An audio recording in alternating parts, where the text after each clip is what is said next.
Welcome है दोस्तों। आज हमें अपने हिस्ट्री के टॉपिक को फिर कंटिन्यू करना है। आज की टॉपिक क्या है? गुप्त साम्राज्य के बारे में बात होगी। ठीक है, जैसा कि मैंने आप लोगों से पहले भी बोला है कि हम लोग खाली डिस्कशंस कर रहे हैं कि कौन कौन से टॉपिक्स हमारे लिए इम्पॉर्टेंट रहेगी और फिर उससे रिलेटेड हम लोग क्या कर रहे हैं, क्वेश्चंस लगा रहे हैं। ठीक है, तो आज हम लोग गुप्त साम्राज्य के बारे में पूरा कंप्लीटली देखेंगे, डिस्कशन करेंगे।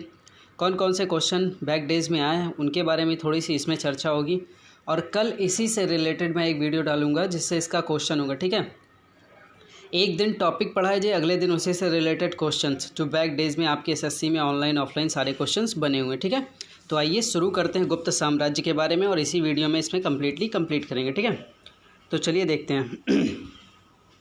लाइनों को पढ़ते चलूँगा, जहाँ इंपॉर्टेंट लगे वहाँ पर हम लोग रुक चलेंगे। ठीक है, देखिए, मौर्य काल के पतनोपरांत दीर्घ काल तक भारतवर्ष एक शासन के अंतर्गत नहीं आ सका। ठीक है, बहुत सारे लोग आए रहे होंगे। इस कमी को गुप्त शासकों ने पूरा किया और लगभग संपूर्ण भारत को एक राजनैतिक क्षेत्र के अधीन कर आर्थिक, सामाजिक व साहित्यिक क्षेत्रों में उन्नति का मार्ग प्रशस्त किया। गुप्त काल को भारतीय इतिहास का स्वर्ण युग कहा जाता है। ये आपके लिए क्वेश्चन पूछा जाता है कि प्राचीन इतिहास में कौन से काल को स्वर्ण युग कहा जाता है, तो एक यही है जो गुप्त वंश है। ठीक है, वही स्वर्ण युग कहा जाता है। आइए शुरुआत करते हैं। देखिएगा, मोस्ट इम्पॉर्टेंट पहला ही क्वेश्चन आपसे यहीं से पूछ लेता है प्रारंभिक शासक के बारे में। ठीक है, श्रीगुप्त, जिनका शासनकाल क्या था, 240 से 280, मतलब 40 साल तक ये थे। ठीक है, श्रीगुप्त क्या था? गुप्त वंश का संस्थापक था। मोस्ट इम्पॉर्टेंट है, ये पेपर में कई बार पूछे गए हुए हैं। ठीक है, ये पेपर में पूछे, इस लाइन को आपको तैयार रखना है। ठीक है, गुप्त वंश का संस्थापक श्रीगुप्त। और आगे देखते हैं कुछ चीज़ें।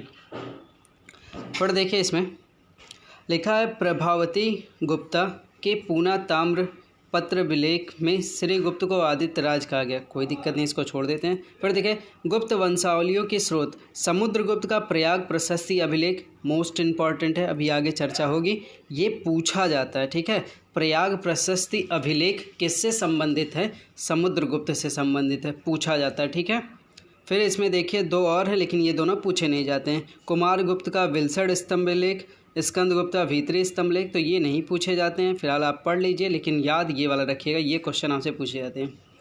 और आगे बढ़ते हैं।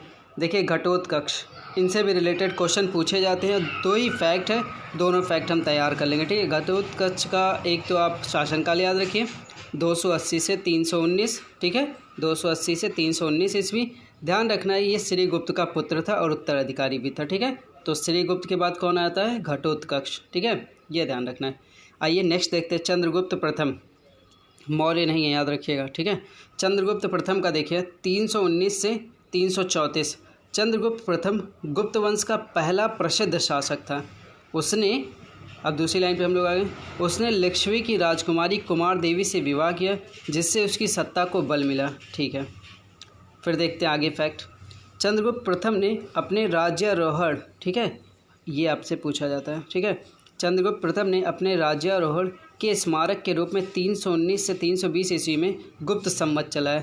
पूछा जाता है, ये सन तो नहीं पूछता, लेकिन ये पूछता है कि गुप्त संवत किसने चलाया था, तो याद रखिए चंद्रगुप्त प्रथम ने चलाया था। ठीक है, आइए बढ़ते हैं आगे। इससे रिलेटेड गुप्त वंश में बहुत सारे सवाल बनते हैं समुद्रगुप्त से। ठीक है, तो इनके शासनकाल के बारे में पहले जानिए। 335 से 380 ईस्वी तक समुद्रगुप्त शासन कर रहा था। ठीक है, चंद्रगुप्त प्रथम के पुत्र और उत्तराधिकारी समुद्रगुप्त, मतलब चंद्रगुप्त के बाद तुरंत समुद्रगुप्त ने गुप्त साम्राज्य का अपार विस्तार किया। समुद्रगुप्त के विषय में जानकारी हरिशेड, याद रखिएगा, हरिशेड रचित प्रयाग प्रशस्ति अभिलेख या लेख, जो भी इलाहाबाद स्तंभ लेख से प्राप्त हुए। अब इससे देखिए, इससे क्वेश्चन क्या बनता है, मोस्ट इम्पॉर्टेंट ये पूरी लाइन है। आपको ये जानना है कि हरिशेड द्वारा रचित किया गया था क्या? प्रयाग प्रशस्ति लेख। ठीक है, और किसके विषय में बताता है? समुद्रगुप्त के बारे में। ये प्रयाग प्रशस्ति आपको तो क्लियर है, इलाहाबाद में है। ठीक है, तो ये लाइन आपको याद रखना है, इससे क्वेश्चन मिलेंगे ही मिलेंगे। आइए और बढ़ते हैं, देखते हैं और कोई चीज़ की जानकारी। यहाँ देखिए फिर चर्चा एक बार हुई है। ठीक है, उस चीज़ को फिर देखते हैं। ठीक है, हरिशेड शांति एवं युद्ध का मंत्री, संधि विग्रह, ठीक है, विग्राहक संधि विग्राहक कहा गया। आप इस लाइन में इंटरेस्टेड हो तो पढ़ सकते हैं, बाकी कोई दिक्कत नहीं है, ठीक है। और देखिए फिर देखिए रिद्धपुर अभिलेख में समुद्रगुप्त को तत्पाद परिग्रहित कहा गया, ये भी पूछा नहीं जाता है, ठीक है। और देखिए समुद्रगुप्त अपनी विजयों के लिए प्रसिद्ध था, उसे समरशत, ठीक है, समरशत कहा गया, ये लाइन आप याद रखिए, ठीक है। किसको बोला गया ये लाइन? समुद्रगुप्त को, उसे कहा गया समरशत। इसका मतलब क्या होता है? 100 युद्धों का विजेता, पूछा गया है कई बार, ठीक है, 100 युद्धों का विजेता। और फिर एक लाइन जो बन रही है, इसीलिए डॉक्टर वी.ए. स्मिथ ने समुद्रगुप्त को भारत का नेपोलियन, ये भी पूछा जाता है, ठीक है। तो भारत का नेपोलियन समुद्रगुप्त, 100 युद्धों का विजेता समुद्रगुप्त, समरशत समुद्रगुप्त, ठीक है। ये लाइन आपको याद रखना है। आइए नेक्स्ट फैक्ट पे चलते हैं। नेक्स्ट देखिए लिखा है समुद्रगुप्त ने दक्षिणापथ के 12 राजाओं को परास्त कर धर्म विजयी का कार्य किया था, ठीक है। नेक्स्ट फैक्ट में देखते हैं आर्यावर्त में उसने 9 राजाओं को परास्त कर दिग्विजयी का कार्य किया, ठीक। और बढ़ते हैं फिर देखिए समुद्रगुप्त ने वन प्रदेश के सभी राजाओं अटाविक को परिचारक सेवक बनाया था। छोड़ दीजिए, पढ़ते चले जाइए, ठीक है। स्कंदगुप्त को भीतरी अभिलेख से पता चलता है कि समुद्रगुप्त ने विजय से निर्वृत्त होने पर अश्वमेध यज्ञ कराया था, ये लाइन आपको याद रखना, ठीक है। स्कंदगुप्त की बात हुई, स्कंदगुप्त के भीतरी अभिलेख से, ठीक है, स्कंदगुप्त का जो भीतरी अभिलेख था उससे क्या पता चलता है कि समुद्रगुप्त ने विजय से निवृत्ति के बाद, विजय प्राप्त करने के बाद इसे अश्वमेध यज्ञ कराया था। तो पहली चर्चा आपको अश्वमेध यज्ञ की, ठीक है। और देखते हैं ये वाला फैक्ट, देखिए ये भी पूछा गया। एरड़ अभिलेख में समुद्रगुप्त की पत्नी का नाम दत्त देवी वर्णित है। पूछा जाता एरड़ अभिलेख किससे संबंधित है? तो ये भी समुद्रगुप्त से ही संबंधित है। हालांकि और डिटेल हमारे पास क्या आ पा रहा है कि समुद्रगुप्त की पत्नी नाम दत्त देवी वर्णित है, ठीक है। लेकिन आप एरड़ अभिलेख याद रखिए जो समुद्रगुप्त से संबंधित है, ठीक है। और देखते हैं ये भी फैक्ट, देखिए काफ़ी अच्छा है। समुद्रगुप्त को कविराज पूछा गया, कविराज किसे कहा जाता है, ठीक है। तो समुद्रगुप्त को भी, कई कविताओं का रचयिता भी था समुद्रगुप्त, ठीक है। ये भी फैक्ट इंपॉर्टेंट। समुद्रगुप्त को कई सिक्कों पर वीणा वादन करते हुए दर्शाया गया, ये लाइन भी मोस्ट इम्पॉर्टेंट, ठीक है। वीणा वादन मतलब वीणा के साथ सिक्कों पे दर्शाया गया है समुद्रगुप्त को, ठीक है, याद रखिएगा लाइन। फिर देखिए नेक्स्ट फैक्ट, श्रीलंका के राजा मेघवर्मन ने समुद्रगुप्त से गया में बुद्ध मंदिर बनाने की अनुमति मांगने के लिए एक दूत भेजा और अनुमति प्राप्त की। उसके काल की 6 प्रकार की स्वर्ण मुद्राएं मिली, गरुड़, अश्वमेघ, धनुर्धर, व्याघ्रहंता, परशु एवं वीणा सारण, ठीक है, कोई दिक्कत नहीं है। और बढ़ते हैं देखिए समुद्रगुप्त ने अश्वमेघ पराक्रमांक की उपाधि धारण की। अब देखिए रामगुप्त के बारे में चर्चा इसमें है, ठीक है। इनके बारे में भी लाइनें पढ़ लेते हैं हम लोग। समुद्रगुप्त की मृत्यु के बाद कौन आता है? रामगुप्त आता है, ठीक है, जो एक कमज़ोर शासक था, कमज़ोर राजा था। विशाख दत्त कृत देवी चंद्रगुप्तम, ये लाइन आपको याद रखना है कि ये विशाख दत्त की कृति है, देवी चंद्रगुप्तम, ठीक है। के अनुसार रामगुप्त शकों के साथ युद्ध में बुरी तरह पराजित हुआ। शक राजा उसकी पत्नी ध्रुव देवी को प्राप्त करना चाहता था, ठीक है। रामगुप्त ने अपनी पत्नी को शक शासक को देने का फैसला किया, लेकिन चंद्रगुप्त विक्रमादित्य रामगुप्त का छोटा भाई को यह बात पसंद नहीं आई और उसने स्त्री वेश धारण करके शक राजा का वध कर दिया। बाद में उसने रामगुप्त की भी हत्या कर डाली और गुप्त वंश की गद्दी पर बैठ गया, ठीक है। फिर देखिए एक लाइन इसमें, राजशेखर की काव्य मीमांसा ने भी इस घटना का उल्लेख किया। तो ये याद रखिए काव्य मीमांसा किसकी लिखी हुई है? राजशेखर की, ठीक है। कुछ फैक्ट देखिए, पूरी जब आप कहानियाँ पढ़ेंगे तो उसमें से निचोड़ के सवाल निकालेंगे, उन्हीं पे हम ध्यान दे रहे हैं, ठीक है। फिर देखिए चंद्रगुप्त द्वितीय की बात हुई। चंद्रगुप्त द्वितीय जिसे हम लोग क्या बोलते हैं? विक्रमादित्य के नाम से जानते हैं, मोस्टली आप विक्रमादित्य के ही नाम से जानेंगे, ठीक है। चंद्रगुप्त द्वितीय समुद्रगुप्त एवं दत्त देवी का पुत्र था।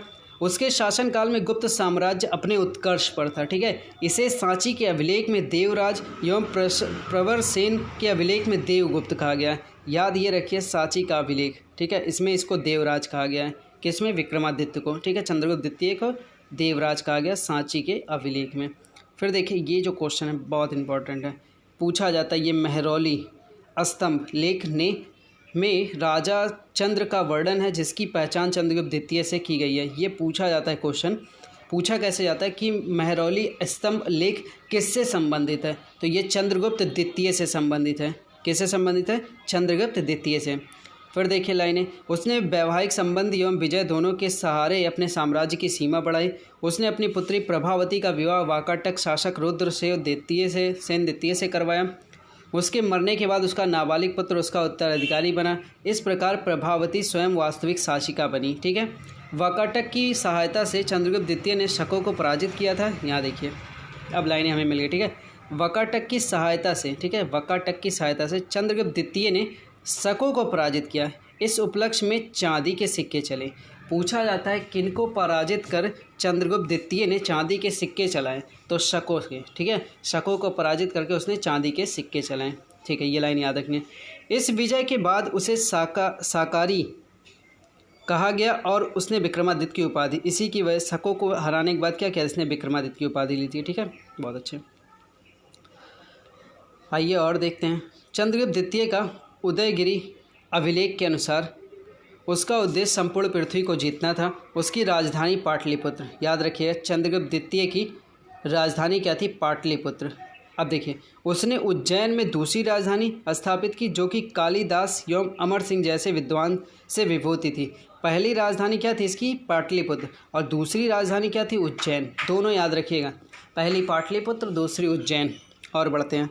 चंद्रगुप्त द्वितीय वैष्णव तथा और उसने परम भागवत की उपाधि धारण की थी। चंद्रगुप्त द्वितीय के समय ही चीनी बौद्ध, ये पूछा जाता भैया कि चंद्रगुप्त द्वितीय, ठीक है, चंद्रगुप्त द्वितीय के समय में चीनी बौद्ध यात्री फाहियान 399-414 भारत आया था। ठीक है, फाहियान आया था चंद्रगुप्त द्वितीय के काल में। ठीक है, और ह्वेनसांग देखिएगा, हर्षवर्धन बताया जाता है। ठीक है, फाहियान के याद रखिए, चंद्रगुप्त द्वितीय। अच्छा, कुछ देखिए, चंद्रगुप्त सेकंड जो था उसके नवरत्न भी थे, उसमें कालिदास भी शामिल थे, धनवंतरी भी नाम आता है। ये दोनों का याद रखिएगा, ये लोग शामिल ही थे। ठीक है, कालिदास और धनवंतरी उनमें से, मतलब उनके नवरत्नों में से एक थे चंद्रगुप्त द्वितीय के। ठीक है, चंद्रगुप्त द्वितीय ने कालिदास को अपना दूत बनाकर कुंतल नरेश के दरबार में भेजा था। ठीक है, आगे देखिए। कुमारगुप्त प्रथम 415 से 455 ईस्वी। मंदसौर अभिलेख मोस्ट इम्पॉर्टेंट। मंदसौर अभिलेख पूछा जाता है किससे संबंधित है? ये कुमारगुप्त प्रथम से संबंधित है। ठीक है, सबसे अधिक अभिलेख 18 कुमारगुप्त फर्स्ट के मिले हैं। सबसे अधिक अभिलेख किसके मिले हैं? कुमारगुप्त के। ठीक है, तुमुन अभिलेख में कुमारगुप्त को शरदकालीन सूर्य कहा गया है। कुमारगुप्त ने व्याघ्र बल, पराक्रम, महेंद्र, आदित्य, अजीत, महेंद्र, अश्वमेघ, महेंद्र आदि की उपाधि धारण की। नालंदा, आइए क्वेश्चन मिल गया। याद रखिए, मैं क्वेश्चन की ही बात करूंगा, कहानियाँ पढ़ता हूँ लेकिन क्वेश्चन मोस्ट इंपॉर्टेंट है। नालंदा विश्वविद्यालय की स्थापना कुमारगुप्त प्रथम ने करवाई थी, इनके कार्यकाल में की गई थी। अब देखिए, बख्तियार खिलजी ने इस विश्वविद्यालय को नष्ट कर दिया था। नालंदा को किसने नष्ट किया था? बख्तियार खिलजी ने। ठीक है, आगे आपको इसके बारे में जानकारी मिलेगी। याद रखना, नालंदा विश्वविद्यालय कुमारगुप्त के काल में बना था, मतलब उसी ने स्थापना की थी, बख्तियार खिलजी ने उसे नष्ट किया था। ठीक है, और देखिए उसका शासनकाल 40 वर्ष का था, जिसमें उसने गुप्त साम्राज्य को अक्षुण्ण बनाए रखा। ठीक है, बहुत अच्छा बनाए रखा। स्कंदगुप्त 455 से 467 ईस्वी में इसने क्रमादित्य की उपाधि धारण की।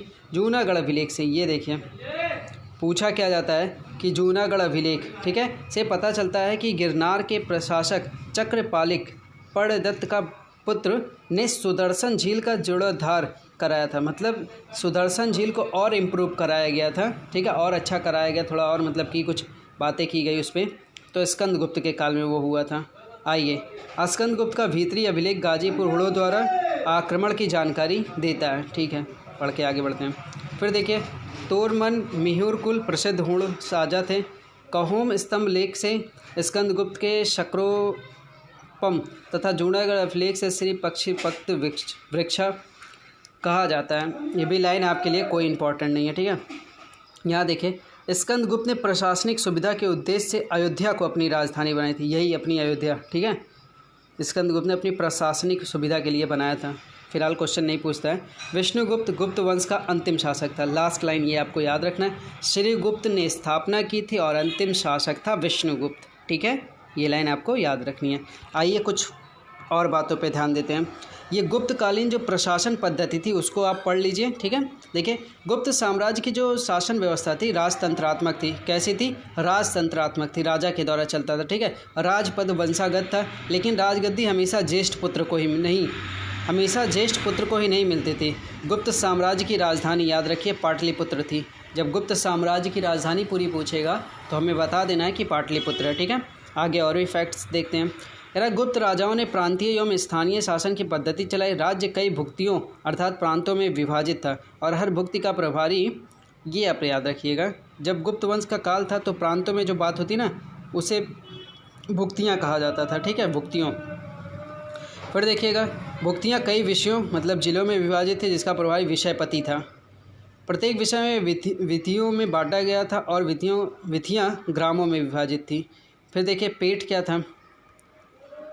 कह रहा है कि यह ग्राम समूह की इकाई थी, ग्राम प्रशासन की सबसे छोटी इकाई थी। ये सब क्वेश्चन आपसे पूछे जाते भैया, जब कभी बहुत अच्छा क्वेश्चन बनता है तो पूछा जाता है कि सबसे छोटी इकाई, ऐसे पूछा जाता है ग्राम प्रशासन की सबसे छोटी इकाई गुप्त वंश में इनमें से किसे कहा जाता था? तो उसे पेट कहा जाता था, ठीक है।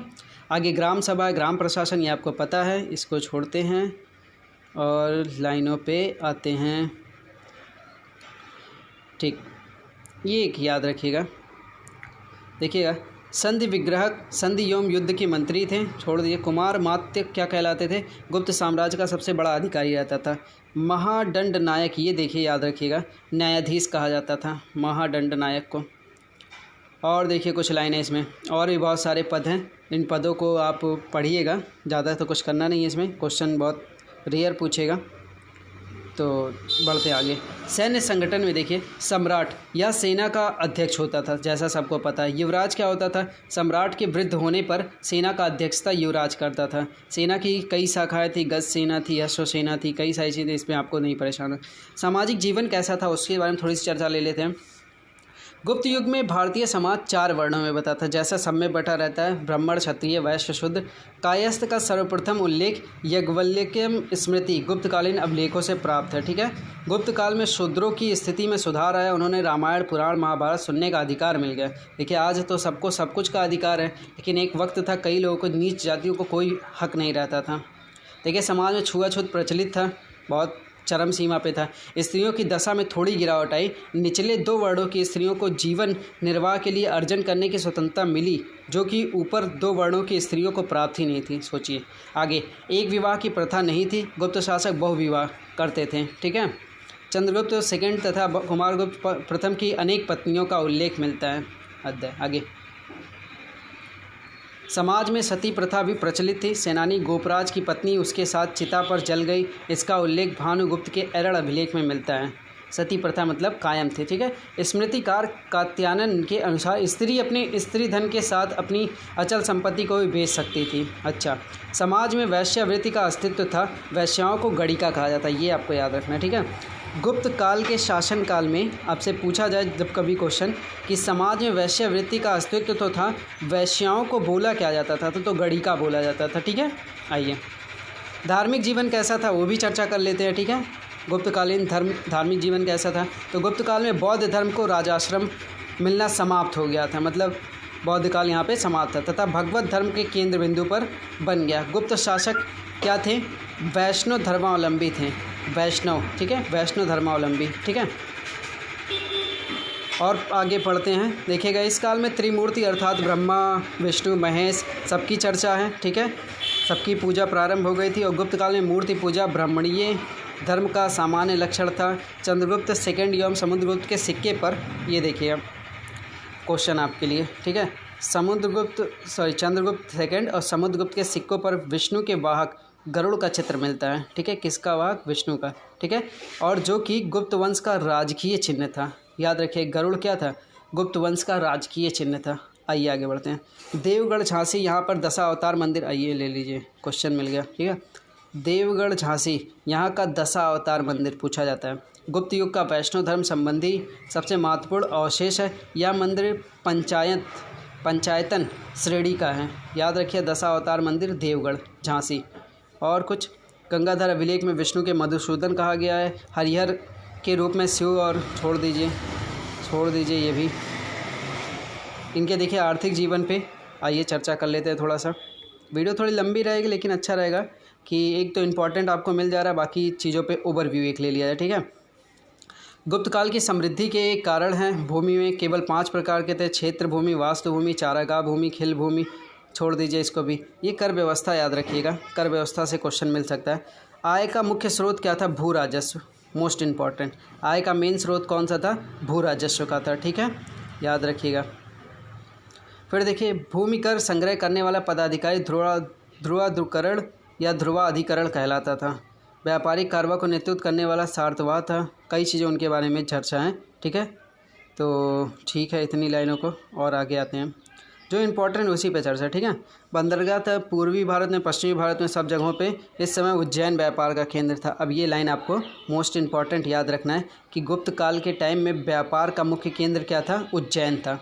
यही तो क्वेश्चन है, यहीं से तो क्वेश्चन निकलता है, ठीक है। आइए, गुप्त युग में वैज्ञानिक प्रगतियाँ भी थी, उसमें भी ध्यान देखिए। गुप्त काल में आर्यभट्ट सबसे बड़े गणितज्ञ प्रसिद्ध थे, मोस्ट इम्पॉर्टेंट है, गुप्त काल से रिलेटेड हैं आर्यभट्ट, ठीक है। अपनी पुस्तक आर्यभट्टीय में उन्होंने पृथ्वी को गोल बताया तथा उसकी परिधि सही अनुमान लगाया, ठीक है। याद रखिए, आर्यभट्ट गणितज्ञ तो थे, गुप्त काल से संबंधित थे। और आगे देखिए, दशागीतिक सूत्र में आर्याष्टक शतक, छोड़ दीजिए। आर्यभट्ट ने, हाँ ये मोस्ट इम्पॉर्टेंट मिल गया आपको एक। आर्यभट्ट ने आर्यभट्टीय में दशमलव प्रणाली का वर्णन किया, मोस्ट इम्पॉर्टेंट है। आर्यभट्ट ने क्या किया था? दशमलव प्रणाली का वर्णन दिया था, ये भी गुप्त काल का ही है। वराहमिहिर ने अपने ग्रंथ पंच सिद्धांतकम, मोस्ट इम्पॉर्टेंट है, वराहमिहिर, ठीक है, अपने ग्रंथ पंच सिद्धांतिका में 5 प्राचीन सिद्धांतकों की बात की हुई है, ठीक है। फिर देखिए, ब्रह्मगुप्त जो प्रसिद्ध गणितज्ञ थे, उन्होंने ब्रह्म सिद्धांत की रचना की, छोड़ दीजिए। सुश्रुत ने ये देखिए, सुश्रुत, ठीक है, ने आयुर्वेदिक चिकित्सा के क्षेत्र में महत्वपूर्ण अनुसंधान किए। सुश्रुत क्या था? एक वैद्य था, ठीक है। धन्वंतरी के बारे में भी चर्चा आता है, धन्वंतरी, ठीक है, जिन्हें भारतीय आयुर्वेद का पिता कहा जाता, चंद्रगुप्त सेकंड के दरबार में थे। ये सब लाइनें, ये वैज्ञानिक प्रोसेस बहुत अच्छा था वहाँ का, ठीक है। धन्वंतरी जिन्हें भारतीय आयुर्वेद का क्या कहा जाता था? पिता कहा जाता है, ठीक है। ये चंद्रगुप्त सेकंड के काल में थे, ठीक है। और भास्कर ने 3 ग्रंथों की रचना की थी, महाभाष्य, छोड़ दीजिए। लठदेव ने सूर्य सिद्धांत को, छोड़ दीजिए। गुप्त काल की कला को देखते हैं। कला के क्षेत्र में गुप्त काल ने अपनी उत्कृष्टता की चरम सीमा पर पहुँच गया था। इस काल के मंदिर वास्तुकला के सर्वोत्तर उदाहरण हैं। इसमें शिखर युक्त मंदिर देवगढ़, झांसी प्रमुख हैं। देखिए, धम्मेक स्तूप सारनाथ में है, शिव मंदिर भूमरा, पार्वती मंदिर, नचना कुठार, दशा अवतार मंदिर। इसमें जो मुझे सबसे इम्पॉर्टेंट लगता है ना, वो यही वाला लगता है, ठीक है, दशा अवतार मंदिर देवगढ़, झांसी। लेकिन ये भी आप तैयार कर लीजिएगा कि धम्मेक स्तूप सारनाथ, उत्तर प्रदेश। आइए, फिर देखिए, इसमें कोई लाइन नहीं, ठीक है। आगे, पवाया का मंदिर, नगोद खो मंदिर, सारा कुछ। आगे बढ़ते यहाँ पे देखिए, जो आपसे क्वेश्चन पूछे जाते हैं, अजंता की चित्रकारी, ठीक है, ये आपसे क्वेश्चन पूछे जाते हैं। आप कमेंट करके बताइए, जहाँ मैंने फैक्ट बताया वहाँ क्वेश्चन है कि नहीं है, ठीक है। अजंता की गुफाएं महाराष्ट्र के औरंगाबाद ज़िले में, मोस्ट इम्पॉर्टेंट। अजंता की गुफाएं कहाँ पे हैं? महाराष्ट्र के औरंगाबाद ज़िले में। कुछ 29 गुफाओं में से गुफा संख्या 16, 17, 19 जो है गुप्त काल से संबंधित है। अच्छा, ये तो नहीं पूछा कौन सा है, ठीक है। लेकिन एक बात ये भी याद रखिए कि अजंता की चित्रकारी जो है बहुत फेमस थी अपने टाइम में, आज भी काफ़ी चर्चा में रहती है। तो अजंता की चित्रकारी जो है महाराष्ट्र और औरंगाबाद, ये याद रखना है, महाराष्ट्र के औरंगाबाद में अजंता की चित्रकारी ज़िले में स्थित है। और जब गुफाओं की संख्या की बात हो रही, बात तो 29 गुफाओं की हो रही है, लेकिन आपको एक बात ध्यान रखना है कि 16, 17 और 19 ये गुप्त काल से संबंधित हैं, ठीक है। गुफा संख्या 16 जो है मर्दासन राजकुमारी से है। अब ये तो पूछा नहीं जाता, लेकिन ये वाला भैया, ये मिस ना करिएगा, कौन सा? तो ये जो मैं फैक्ट आपको बताने जा रहा हूँ, गुफा संख्या 17, ठीक है, जातक कथाओं से संबंधित है, बहुत बार पूछा गया है। संख्या भी अब याद रखिए, क्योंकि संख्या भी अब पूछने की पूरे प्रबल चांस है। इसमें क्या था? बुद्ध को यशोधरा से भिक्षा मांगते और यशोधरा द्वारा राहुल को बुद्ध को सौंपते हुए दिखाया गया। इस गुफा में सिंघल के राज दरबार का भी चित्र है। याद क्या रखना है कि जातक कथा हमेशा बुद्ध धर्म से संबंधित है, ठीक है, और गुफा नंबर 17 ही था जो उनसे संबंधित था। फिर देखिए, अजंता की गुफाओं के चित्र बौद्ध धर्म के और महायान शाखा से संबंधित थे, ठीक है, बौद्ध धर्म के थे, ठीक है। क्या क्या फैक्ट मिल गया, थोड़ा सा और एक बार देख लीजिए। अजंता की चित्रकारी कहाँ है? महाराष्ट्र के औरंगाबाद में, ठीक है। 29 गुफाएं, 17 नंबर गुफाएं जातक कथा संबंधित है और अजंता की गुफाएं बौद्ध धर्म से संबंधित हैं, ठीक है। बाघ की गुफाएं ये देख लीजिए। मध्य प्रदेश के धार जिले में विंध्य पर्वत का काटकर बाघ की गुफाओं का निर्णायक किया गया है, ठीक है। बाघ की गुफाएं धर्मनिरपेक्ष व लौकिक थी, छोड़ दीजिए, बस इतना याद है। बाघ की गुफाएं मध्य प्रदेश, ठीक है। आगे गुप्तकालीन साहित्य की जो बात हुई थी वो देखिएगा। देखिए, गुप्तकाल संस्कृत साहित्य का स्वर्ण युग था, स्वर्ण युग हर मामले में था, ठीक है। कालिदास जो चंद्रगुप्त सेकंड आपको पता है दरबार में थे, संस्कृत भाषा के सबसे प्रसिद्ध कवि थे। उन्हें भारत का शेक्सपियर भी कहा जाता है, ये लाइन याद रखिए। कालिदास को भारत का शेक्सपियर बोला जाता है, याद रखिए। आगे याज्ञवल्क्यम स्मृति, कात्यायन स्मृति, बृहस्पति स्मृति और पार्श्व स्मृति की रचना गुप्तकाल में हुई थी, ठीक है। अगर कुछ नहीं इसमें ध्यान रखना, ये जरूर याद रखिए। याज्ञवल्क्य स्मृति ये किसके काल की थी? गुप्त काल की थी, ठीक है। और आगे बढ़ते हैं, ख़त्म होने वाला है, बस ये लास्ट पेज है, परेशान नहीं हुई है। क्या किया, इतने सारे फैक्ट हैं, आप खुद जानते हैं कि सारे फैक्टों को एक साथ देखना और सब कुछ एक टॉपिक में ले आना। मैं खाली इंपॉर्टेंट आपको चर्चा करा रहा हूँ कि ये चीज़ आप ध्यान रखिए, बाकी है तो बहुत कुछ आप भी समझ पा रहे होंगे। वीरसेन उदयगिरी गुहा लेख का रचनाकार था, छोड़ दीजिए। मंदसौर प्रशस्ति की रचना वत्स भट्टी ने की थी, ये भी छोड़ दीजिए। कालिदास, अब कुछ जो ये लाइनें हैं इसमें काफ़ी चीज़ें मैं आपको इंपॉर्टेंट बताने जा रहा हूँ, उसको ध्यान से 3-4 मिनट में देखिए, थोड़ा जूम कर लिया जाए, ठीक है। आइए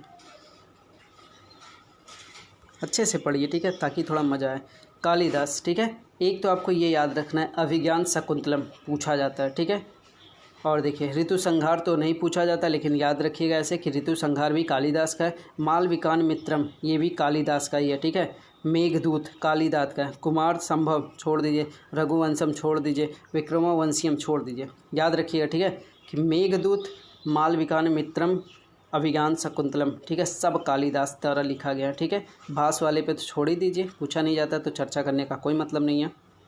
फिर देखिए, विष्णु शर्मा मोस्ट इम्पॉर्टेंट है, पंचतंत्र, बहुत ही अच्छी कहानी। कभी देखिए, मैं पढ़ते पढ़ते आप लोग को एक बात और बताता हूँ कि बुक्स का भी चर्चा कर देता हूँ। मेरे पास ये बुक है, मैंने पढ़ा हुआ है काफ़ी अच्छे से, अभी काफ़ी स्टोरियाँ बची हुई हैं, बहुत ही अच्छी स्टोरी है पंचतंत्र, ठीक है। थोड़ा सा आपको एक लाइन बताना चाहूँगा, इसमें खाली जानवरों को रिलेट कर करके कहानियाँ बताई गई हैं और बेहतरीन जीवन का ज्ञान एक तरीके से कि आप समझ पाएँ कि एक्चुअल में लोगों की नीति क्या है, बस कूटनीति आपको सिखाई गई है और बड़ा मज़ेदार है। कैसा रहना चाहिए, किसके साथ कैसा क्या करना चाहिए, सारी चीज़ें पंचतंत्र के बारे में पंचतंत्र में जिक्र हुआ है, पढ़ना होगा, किसी को बताएगा, ठीक है। बाण भट्ट जो हर्ष चरित्र है, ठीक है, ये भी याद रखिएगा, ये भी क्वेश्चन पूछा जाता है कि बाण भट्ट हर्ष चरित्र, ठीक है, ये भी। अब देखिए एक लाइन और इसमें, विशाख दत्त से भी क्वेश्चन पूछा जाता है, मुद्रा राक्षस, ठीक है, पूछा जाता है मुद्रा राक्षस विशाख दत्त का है, ठीक है। देवी चंद्रगुप्तम तो नहीं पूछा है, शूद्रक ये भी नहीं पूछा है, भौमक ये भी नहीं पूछा, वत्स भट्टी ये भी नहीं पूछा, ठीक है। तो राजशेखरम ये आपसे मैंने बोला था, इसको याद रखिए, ठीक है। राजशेखरम काव्य मीमांसा, और मेरी तरफ से एक याद रखिए, अमर सिंह अमरकोश, ठीक है। ऐसे ही हम लोगों ने गुप्त काल को फिनिश किया, जो भी इंपॉर्टेंट फैक्ट है वहीं मैं फोकस करा रहा हूँ, उस पर ध्यान रखिए, ठीक है। कल इससे रिलेटेड हम लोग सारे क्वेश्चन लगाएंगे ताकि आपको लगे कि कहाँ पे हमें फोकस करना था, ठीक है। तब तक के लिए अपना ख्याल रखिए, ठीक है। हाँ, अपना लूसेंट ज़रूर पढ़ लीजिएगा, ठीक है, ठीक है।